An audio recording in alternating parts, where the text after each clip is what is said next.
किसी ने सच ही कहा है, नेकी कर और चूल्हे में डाल, क्योंकि भैया दुनिया वालों का कोई क्या कर सकता है। अब जिसको नुक्स निकालना है वो आपके अच्छे कामों में भी नुक्स निकाल लेगा। जैसे अनुपमा की मोहल्ले की औरतें, भैया अनुपमा ने कुकिंग चैलेंज क्या घर की बहुओं के लिए रख दिया, अपने घर की बहुओं के लिए नहीं, मोहल्ले की घर की बहुओं के लिए। तो बस मोहल्ले वाली औरतें जो है सब चढ़ गई उसके ऊपर।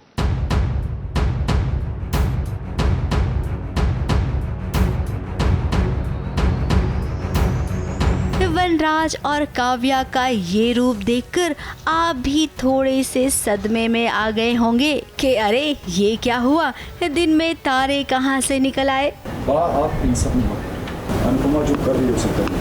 ऑल द बेस्ट आज के कॉम्पिटिशन के लिए। मैं तो फिलहाल काफ़ी सरप्राइज्ड हूँ, शॉक्ड हूँ कि वनराज कैसे इतना चेंज हो गए, all of a sudden Anupama को सपोर्ट कर रहे हैं। अब भी जो आपकी आंखें देख रही हैं वो सच है।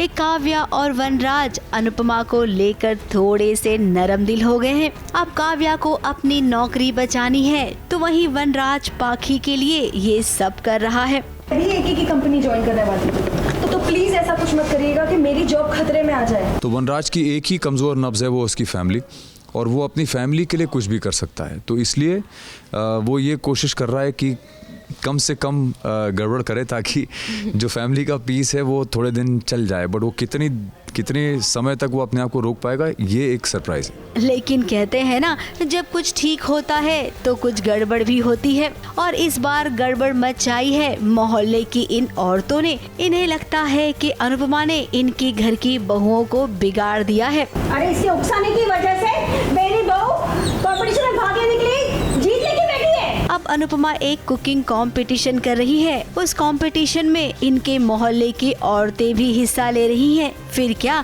सासू माओं को ये पसंद नहीं आ रहा है और वो शिकायत करने अनुपमा की सास के पास पहुंच गई हैं। नीला बहन, समझा लो अपनी बहू को, तुम्हारी बहू की वजह से हमारे घर की बहू बेटियां बिगड़ी ना तो पूरा मोहल्ला तुमसे बातचीत बंद कर देगा। और तो और आप लोग ना शादी, तीज, त्योहार, फंक्शन किसी में भी जाने के लिए ना तरस जाओगी, समझी। मेरी जो दोस्त है सरला, शीला और बहुत सारी मोहल्ले की औरतें मुझसे खफा हो गई है। मुझे उन्होंने धमकी तक दी है कि अगर तुम्हारी बहू ने हमारे घर में इस तरह से झगड़े करवाए तो हम आपका मोहल्ले में रहना हराम कर देंगे। और मैं बहुत गुस्सा हूँ और मुझे मौका मिल गया कि मैं कह सकूँ अनुपमा को कि ये जो तुम कर रही हो ठीक नहीं कर रही हो। अब बा ने भी वही कहा जो मोहल्ले की औरतें कह रही हैं, लेकिन इन सब का खंडन देखिए किसने किया, वनराज और काव्या ने। He is trying to show another side of his, जो कि हमने पहले कभी देखा नहीं है।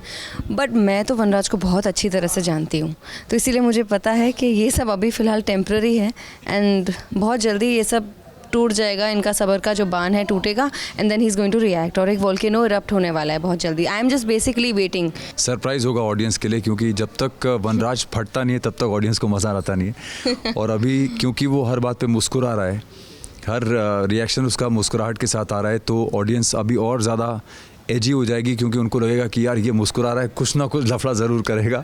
खैर काव्या और वनराज तो अभी अपना मतलब निकाल रही हैं। अनुपमा अच्छे से जानती है कि जब उनका मतलब निकल जाएगा तो वो भी इन सब की ही भाषा बोलने लग जाएंगे।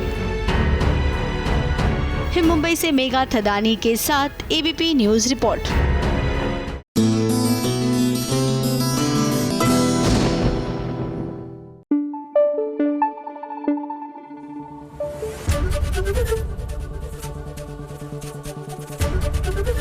एबीपी न्यूज़ आपको रखे आगे।